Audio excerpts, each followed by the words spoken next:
Bonsoir. Bonsoir à tous. On est ravis de se voir ce soir, ce vendredi soir, il fait beau.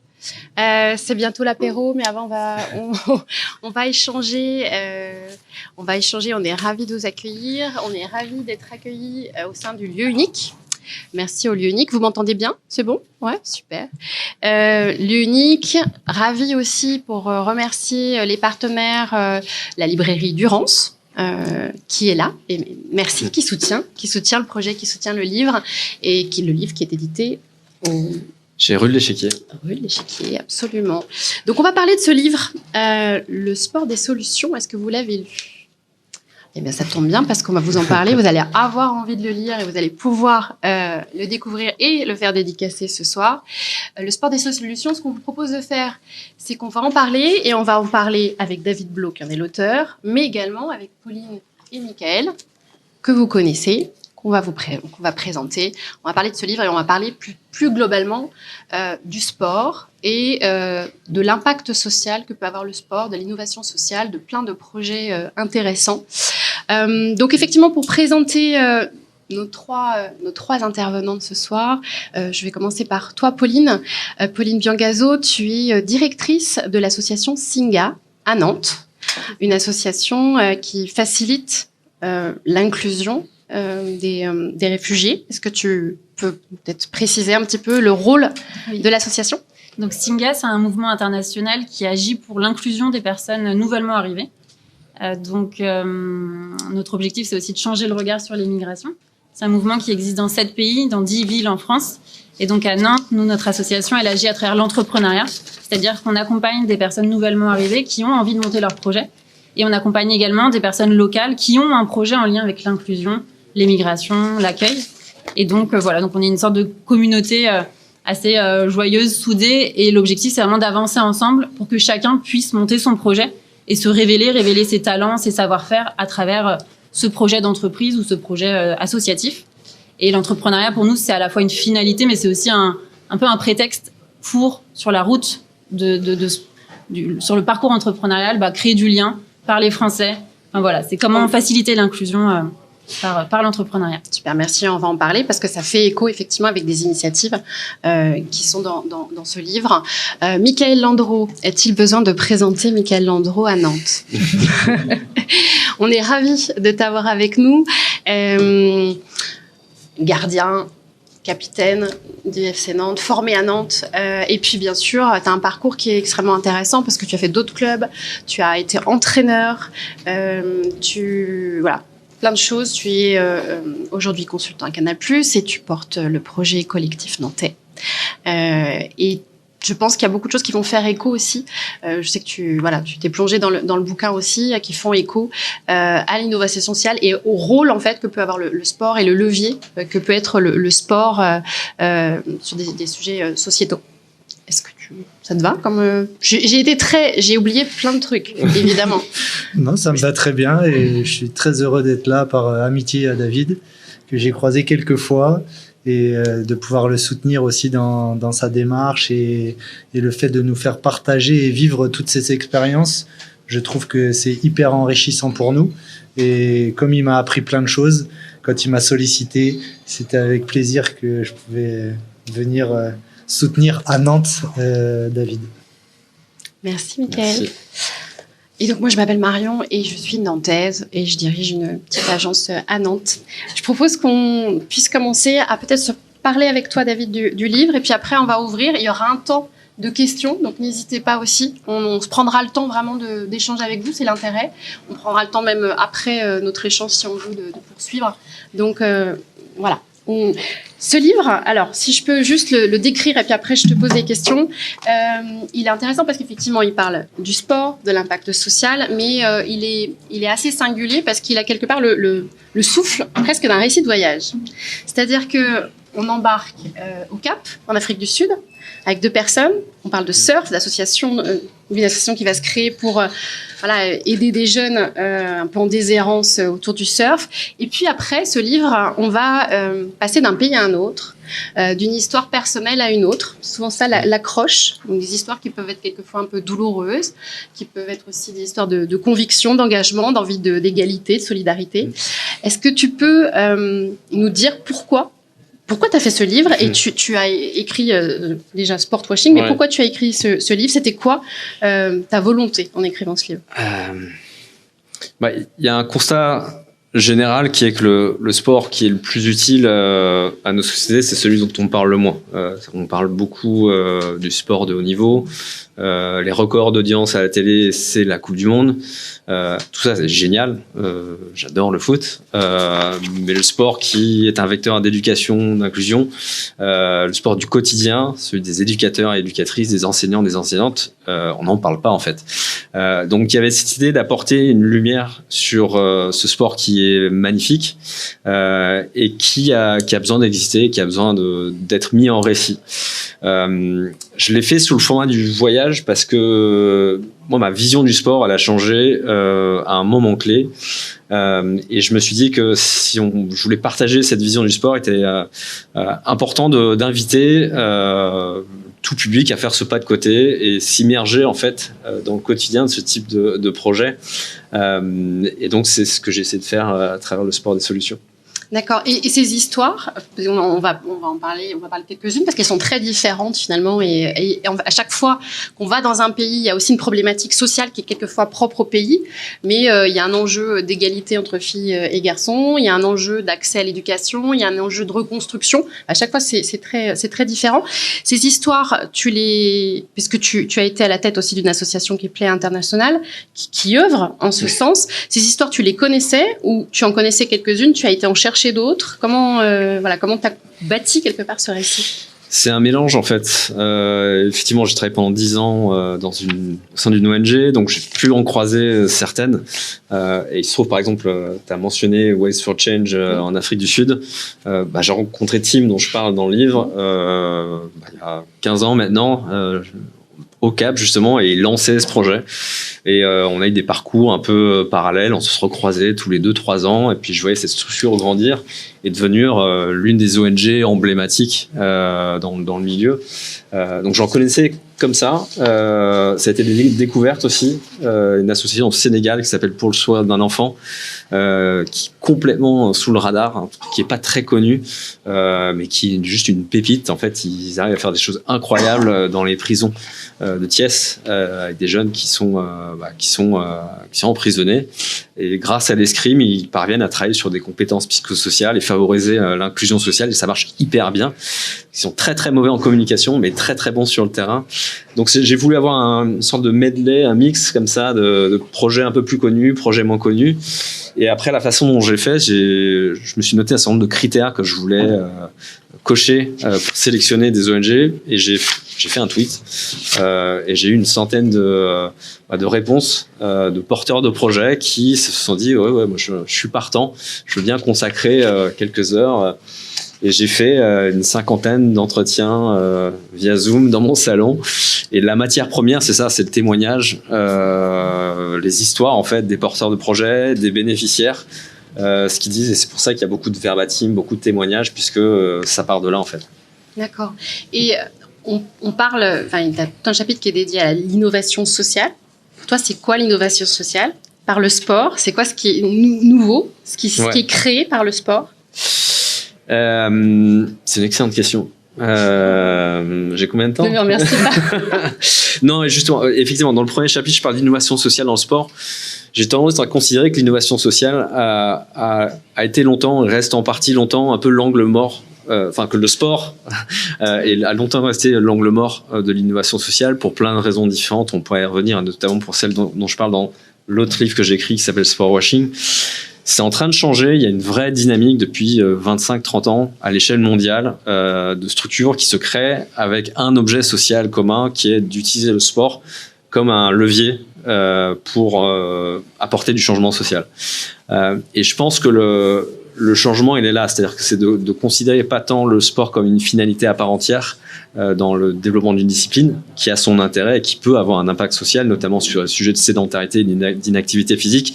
Mais vraiment, cette idée de voir le sport pour des finalités qu'on n'associe pas forcément au sport, voire même pas du tout. C'est-à-dire comment est-ce qu'on peut utiliser le sport pour comme un vecteur de promotion de l'égalité filles-garçons. Comment est-ce qu'on peut utiliser le sport pour apprendre à compter. Comment est-ce qu'on peut utiliser le sport pour travailler avec des jeunes autistes.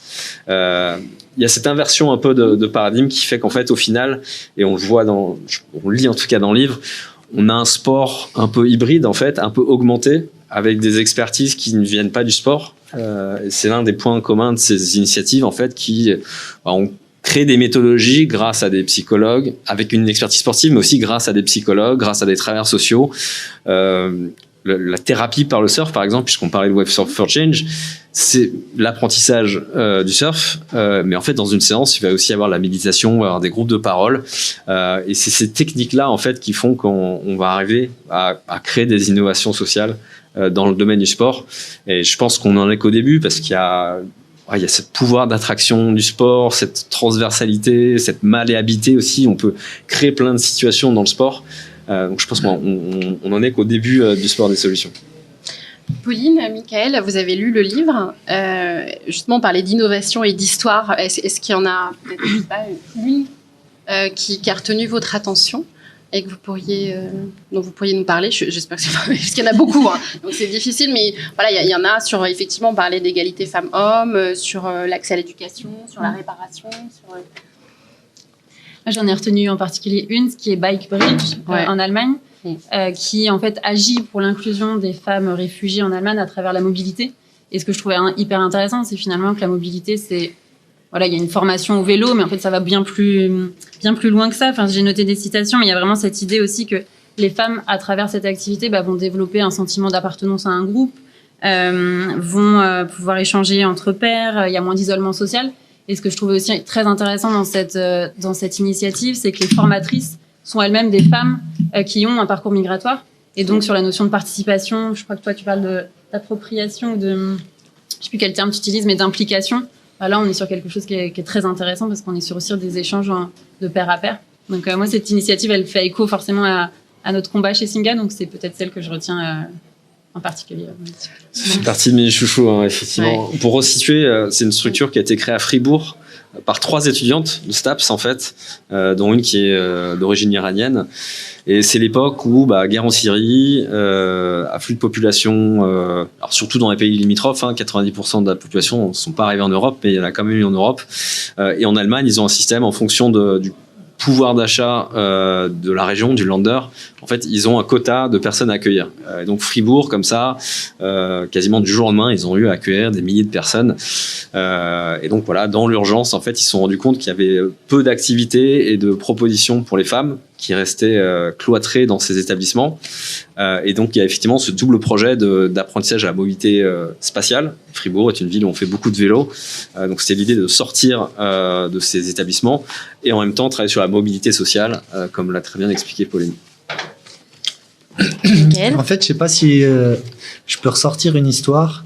Moi, ce qui m'a marqué tout au long du livre, en fait, c'est ce sentiment que chaque histoire, elle est belle parce qu'elle permet à ce que chaque personnalité puisse se révéler, puisse retrouver une confiance, puisse se dire qu'il y a d'autres choses qui nous animent, puisse se dire que en venant faire une activité sportive, je peux rencontrer des gens, je peux avoir confiance en d'autres personnes, je peux me sortir d'un prisme qui est complètement différent de ce que je pouvais avoir dans mon quotidien.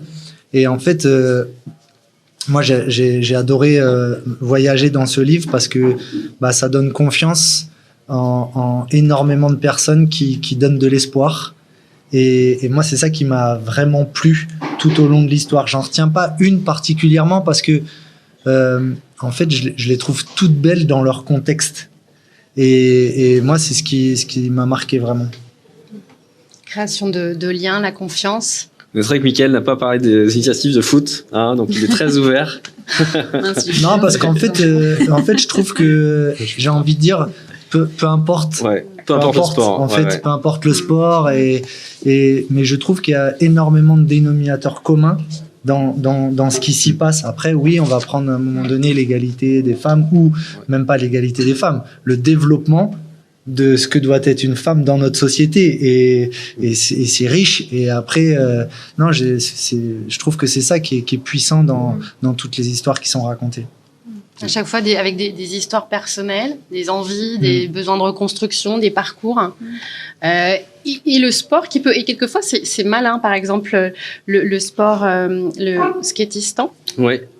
Avec un sport qui est... Voilà, peut-être... Qui n'existait pas, tout simplement. Qui n'existait pas et qui, du coup, ouvre une brèche et une possibilité à des personnes de pratiquer ce sport dans un contexte... extrêmement compliqué. C'est un exemple intéressant. Parce que là, donc, on est à Kaboul avec un jeune Australien qui rejoint sa copine qui travaille dans l'humanitaire et il se retrouve à ne rien faire parce qu'il est ni architecte ni médecin. Et à l'époque, c'était les besoins en fait de la communauté humanitaire, des agences de l'ONU, etc. Par contre, ce qu'il avait fait en y allant, c'est ramener ses planches de skate. Et ça, le skate n'existait pas à Kaboul, donc il s'amusait à faire du skate dans la rue et puis les gamins forcément intrigués les suivaient. Il a commencé comme ça à faire des initiations avec des jeunes. Et ce qui est intéressant, c'est qu'il n'y avait pas de perception culturelle du skate et vis-à-vis des filles. Et donc il y a des activités, des sports qui sont considérés comme des sports de garçons en fait. Les filles font pas de vélo, les filles font pas de foot. Par contre, le skate, c'était un objet non identifié. Et donc, il a joué là-dessus. Quand il avait fait les initiations, il donnait un peu plus de temps aux filles, qui sont mieux débrouillées que les garçons, du coup. Et du coup, les parents, les adultes, c'est un sport pour les filles, il n'y a pas de problème, elles peuvent en faire, quoi. Donc, il a joué là-dessus. Et il y a pas mal d'exemples comme ça, de se dire, on prend un sport qui est méconnu, ou alors on va le modifier un peu, justement, pour créer des situations qu'on ne pourrait pas faire avec un sport qui a ses codes et puis ses normes. Après, j'ai bien aimé aussi les passages où je pense que ça peut nous servir dans la vie parfois, où on veut absolument imposer des règles. Et pourquoi ce ne serait pas les acteurs qui définiraient les règles, on se met d'accord sur les règles et maintenant on le vit. Et ça, j'ai trouvé ça hyper puissant parce qu'en fait, c'est plus descendant dans la manière de dire c'est comme ça que ça doit se passer, c'est plutôt construisons ensemble. Et il y a même une histoire où il n'y a pas d'arbitre. Il y a juste un médiateur parce que justement, c'est les participants qui ont créé eux-mêmes l'histoire. Enfin, pas l'histoire parce qu'on ne sait pas, mais les règles. Et ça, j'ai trouvé ça aussi assez intéressant. C'est une des caractéristiques de ces sports aussi, quand je parlais d'hybridation, il y a des expertises externes, entre guillemets, qui vont être introduites dans le sport, mais il y a aussi cette liberté de se dire on va changer les règles. Et, c'est ce qu'on fait au Uno, nous, en gros. Mais après, c'est des principes comme Singa, en fait, c'est des principes d'action qui sont juste des bonnes pratiques en matière d'impact social, quoi. Oui, j'allais rebondir. En fait, quand on parle d'inclusion, on parle justement de ça, c'est que la charge de l'adaptation, elle est pas, c'est pas une charge exclusive, par exemple, chez Singa, à la charge des nouveaux arrivants. Et donc, l'inclusion, c'est comment aussi nous, on s'adapte, comment l'enrichissement, il est mutuel, parce que derrière, il y a une sorte de flexibilité de part et d'autre. Et c'est vrai que moi, ça fait écho, dans le livre, je repense à ce qui a pu se dire quand tu dis le recours au sport ne relève pas de la magie, il faut créer les conditions de l'inclusion sociale, c'est un travail de longue haleine. Et en fait, nous, c'est ce qu'on aime bien dire, c'est que l'inclusion, c'est pas une gentillesse, en fait, c'est une compétence, c'est un savoir-faire, ça s'apprend, et du coup, il faut créer les conditions pour que chacun se sente en mesure de participer à l'élaboration de règles, etc. Et donc ça passe par le pouvoir d'agir, par l'écoute, par la bienveillance. Et j'aime bien cette idée que, en fait, dans les initiatives que tu présentes, on voit toujours l'effort, la réflexion qui est faite pour que chacun puisse participer, s'impliquer, et donc que l'inclusion soit réelle et qu'on ne soit pas juste sur, on met dans la même salle une sorte des personnes avec des univers différents et ça va fonctionner. C'est pas comme ça que ça marche. Et du coup, il y a toute cette idée de posture aussi, de mettre les uns et les autres sur un pied d'égalité, d'écoute, d'empathie.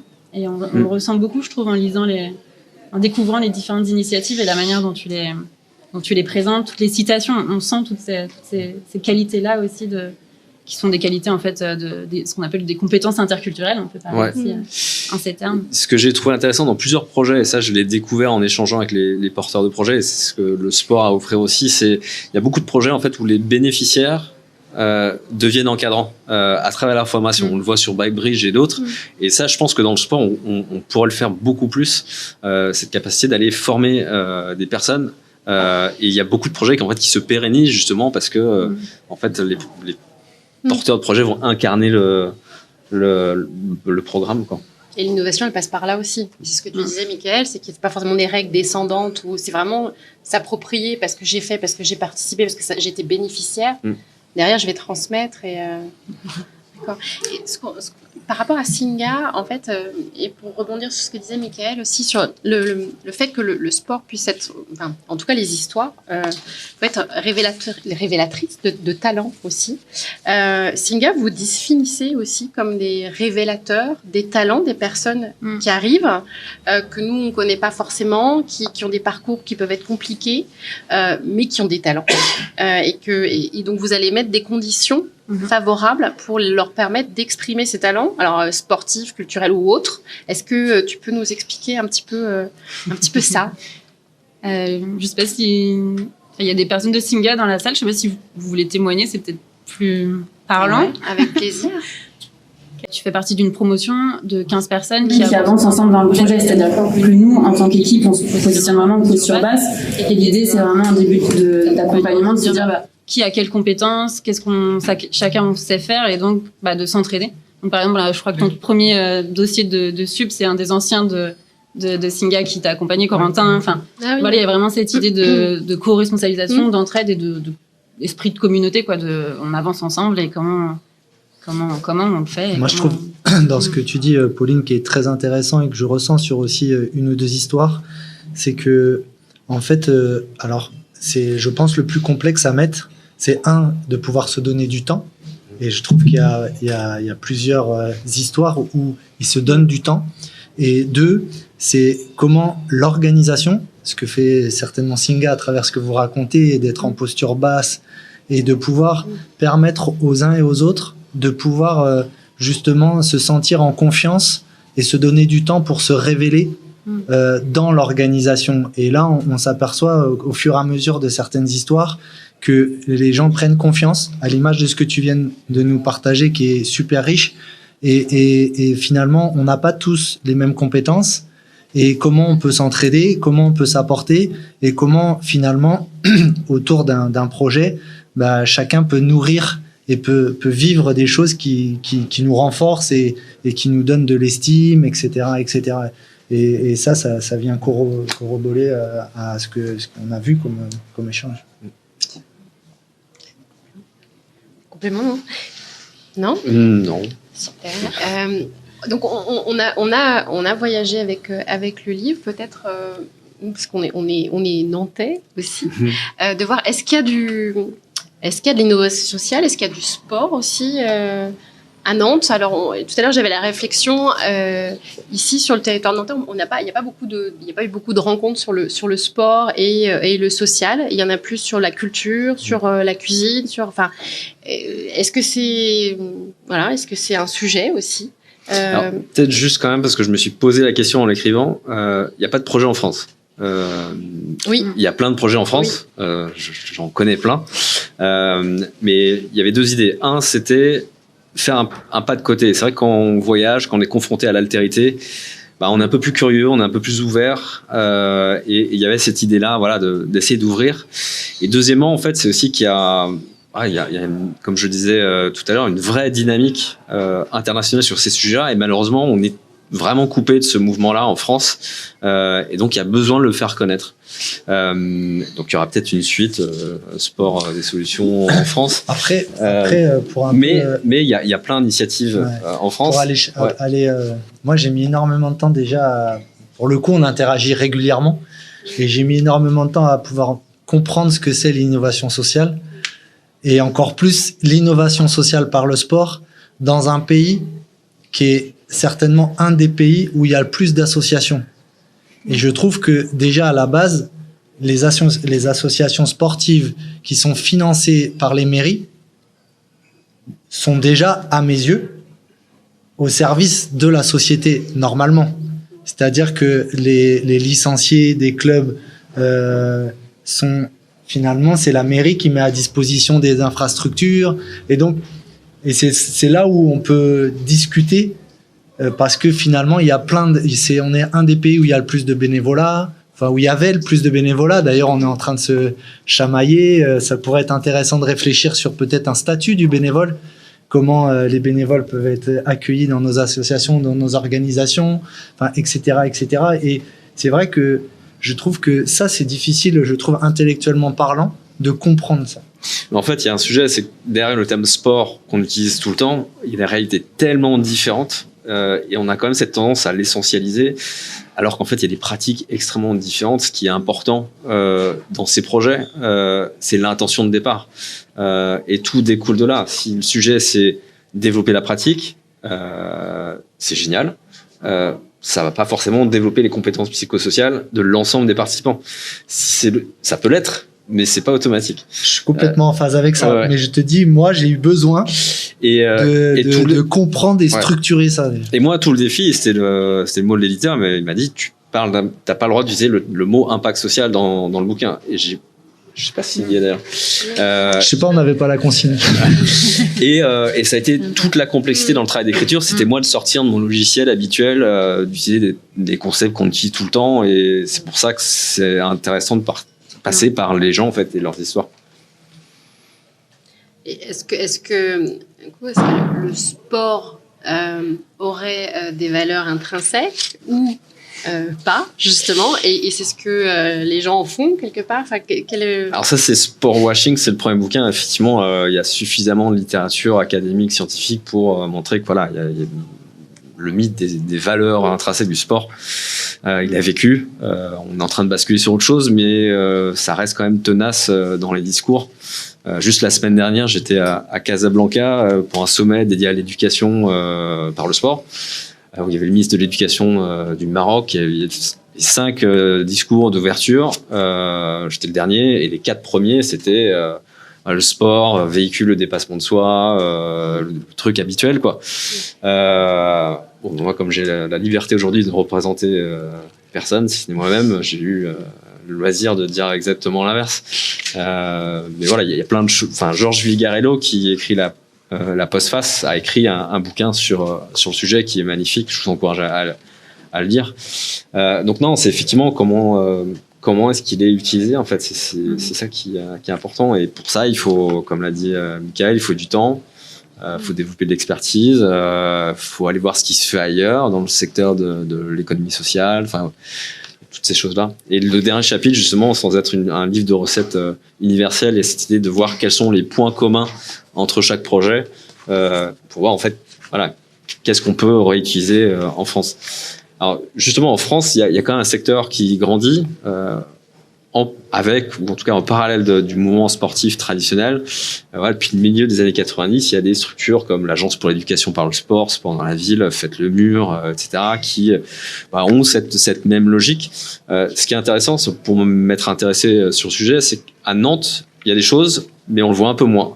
Il y a le département qui fait beaucoup de choses, parce qu'il a la particularité d'avoir beaucoup d'éducateurs, contrairement à plein de départements. Mais on n'a pas, comme on peut l'avoir par exemple à Rennes, Braise Insertion, une structure comme ça qui grandit. On a d'un côté beaucoup de sport, un secteur de l'économie sociale qui est hyper dynamique. Mais je trouve un potentiel du coup sur le territoire de la Loire-Atlantique pour faire plein de choses. T'es le bienvenu, regarde, il y a plein de personnes qui peuvent t'accueillir. Avec plaisir, j'aime beaucoup Nantes, moi. Je sais qu'il y a des gens qui maîtrisent aussi le sujet. Maxime qui travaille au pôle ressources du CREP, Pays de la Loire, qui travaille aussi sur ces questions-là. Et on sera ravis d'entendre votre point de vue aussi là-dessus. Oui. Voilà, oui. Après, j'avais parrainé l'année dernière les 50 ans, justement. Et c'est vrai que la journée autour du football et notamment aussi des immigrés. Et qui a lieu demain aussi. Et il y avait tout un programme d'ateliers de passage pour justement en lien avec l'éducation civique, avec énormément de choses qui étaient intéressantes. Après, comme tout, c'est de se dire je l'avais vécu quelques années en arrière, puisque j'étais dans une commune de 2000 habitants.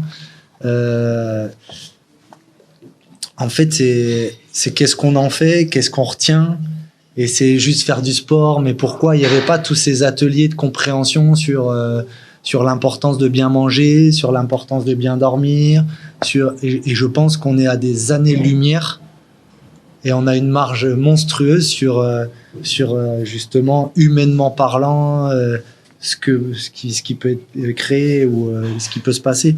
Et après, pour te charrier aussi un petit peu et te taquiner, je trouve que la sémantique, elle est importante. Et sur l'épilogue, moi, j'ai voyagé et je trouve que j'ai vu des exploits et j'ai ressenti beaucoup d'émotions à travers le livre. Et je trouve qu'il n'y a pas que le sport de haut niveau qui peut aussi faire la part belle aux exploits et aux émotions. En tout cas, moi, le livre, il m'a fait vivre des émotions. Et je trouve que moi, en tout cas, j'ai été formé dans un club où le résultat, c'est une finalité, enfin, c'est la conséquence, mais on nous a appris à comment obtenir des résultats. Et c'était pas le résultat à tout prix, c'était de pouvoir justement créer des relations humaines, comment on crée du lien avec ses partenaires, comment on apprend à mieux se connaître. Et c'est là où je pense qu'il y a un énorme travail à réaliser entre le sport de haut niveau et le sport, j'ai envie de dire, dans sa globalité. Et je trouve que là où le sport de haut niveau a énormément à progresser, et on est un pays qui est formateur, normalement, on doit former des bons humains, parce que sinon, après, si on dit bons hommes, des bons humains, dont, sens bonté, dont certains deviendront des sportifs professionnels ou des sportifs professionnels. Et je pense que là aussi, on a un énorme travail à réaliser. Merci, Mickaël. Je propose qu'on passe peut-être aux questions du public, si vous en avez. Ce que je trouve intéressant dans ces initiatives et dans ce qui a été dit, c'était aussi montrer le champ du possible. Et moi, c'est ce qui me donne beaucoup d'énergie et d'optimisme, c'est que il y a plein de problématiques sociales, on a des défis environnementaux énormes, mais on a ce vivier du sport dans lequel on peut se plonger, dans lequel on peut utiliser des ressources. Et je pense que, ouais, c'est ce qu'on a dit, ça va ne faire que continuer à se développer. Parce qu'il y a une utilité. Enfin, ça fait une heure qu'on parle, on n'a pas parlé pas vraiment parlé de performance ou de compétition. On a parlé d'émancipation, d'égalité, de solidarité, de confiance. Et donc, c'est hyper riche. C'est intéressant. Oui, et c'est aussi une manière de dire que le sport n'appartient pas qu'aux sportifs. Le sport, sur ces sujets-là, a aussi intérêt à coopérer avec d'autres acteurs de la société. Singa a plein d'exemples de manières dont ils ont utilisé le sport. Alors que Singa, c'est pas dans l'objet social de Singa, c'est pas le sport à la base. Donc il y a aussi cet enjeu de démocratiser le sport pour les autres acteurs du changement social. Et c'est vraiment gagnant-gagnant parce que voilà, les acteurs traditionnels du sport qui s'intéressent de plus en plus à cette question, à cette dimension-là, vont aussi gagner à apprendre à aller vers, à toucher d'autres publics et de voir que leur sport peut avoir un impact social. J'ai le droit de le dire maintenant parce que j'ai pas le droit de l'écrire. Peut avoir un impact social extrêmement puissant. Et ce qui est intéressant, je trouve aussi dans ton livre, c'est que les initiatives, on découvre l'impact du sport à l'échelle de la personne, mais aussi à l'échelle du collectif. Il y a une phrase qui dit au niveau d'un groupe social, le lien social qui est créé par les activités sportives peut expliquer une meilleure coopération, une diminution des violences ou encore une baisse du nombre de personnes laissées sur le bas-côté. Et en fait, comme tu le disais, nous on utilise aussi le sport ou la gastronomie, c'est un peu ce qui rassemble le plus facilement les personnes. Et on l'utilise pour créer des espaces, des prétextes à la rencontre. Et en fait, tous ces temps-là, ce lien social, ce que ça va permettre aussi, c'est de redécouvrir l'individualité, c'est-à-dire de pas voir les personnes, un groupe social comme une masse un peu homogène, mais vraiment de redécouvrir des personnalités, des parcours individuels. Et je sais plus, il y a une phrase qui dit à un moment, je trouvais, je sais plus, telle population peu sociable, puis j'ai compris que chacun a une personnalité propre. Et en fait, ces rencontres, c'est aussi ce qui va permettre d'identifier des points communs entre des groupes il y a un exemple très fort qui est à Tel Aviv, quand des jeunes disent, voilà, ils déclarent avoir le sentiment que l'autre camp leur ressemble davantage à la suite de ces rencontres. Donc là, on parle de jeunes israéliens et palestiniens. Et en fait, cette force aussi à l'échelle d'une vie, d'un vivre ensemble, qui est de déconstruire les préjugés, de changer le regard. Et donc, je pense que ce qui est très intéressant dans les initiatives que tu présentes, c'est l'effet sur l'individu, mais l'effet aussi sur le vivre ensemble et comment, grâce à tout ça, on peut aussi porter un autre regard sur la différence et comprendre que derrière des groupes sociaux, en fait, il y a plein de personnalités, plein de manières d'être et de faire. Je trouve ça assez... moi, ça a fait vraiment écho avec ce qu'on vit chez Singa et ce qu'on observe. Ouais.